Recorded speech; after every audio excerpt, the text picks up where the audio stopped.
Recording by Sajad बाबू जरगढ़ गढ़वा।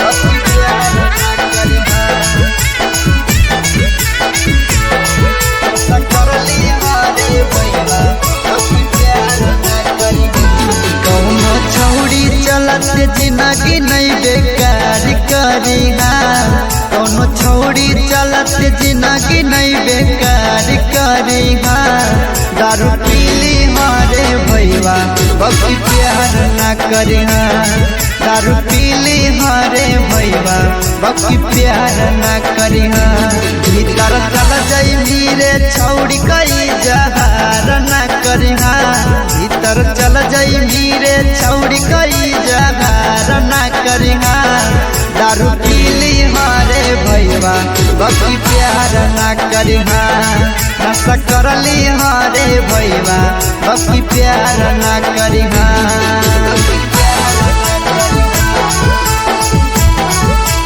दारू पीली मारे भैया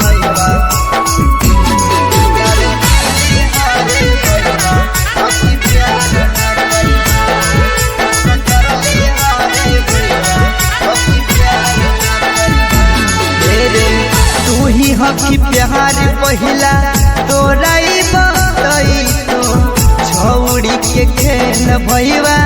समझ नहीं तो अरे तू ही हकी प्यार पहिला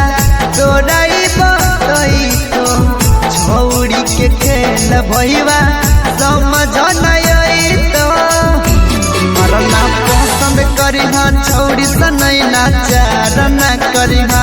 मरना पसंद करी छौड़ी से नहीं नाचार ना करी दारू पीली हारे भैया बाकी प्यार ना करी नशा करली हारे भैया बाकी प्यार ना करी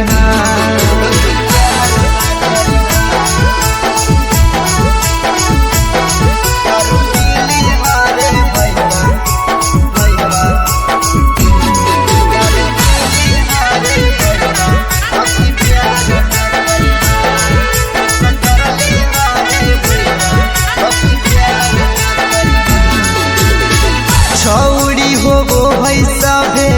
नरक दुबारा रे हसमी तले भी अपने गोड़ पटांगी मार रे छौड़ी हो भई सभे नरक दुबारा रे हसमी तले भी अपने गोड़ पटांगी मार रे विक्रम सोनू के बतियाई नकार ना करी संजीत सकेंदर के बतियाई नकार ना करी दारू पीली हारे भैया बाकी प्यार ना करी नशा करली हारे भैया बाकी प्यार ना करी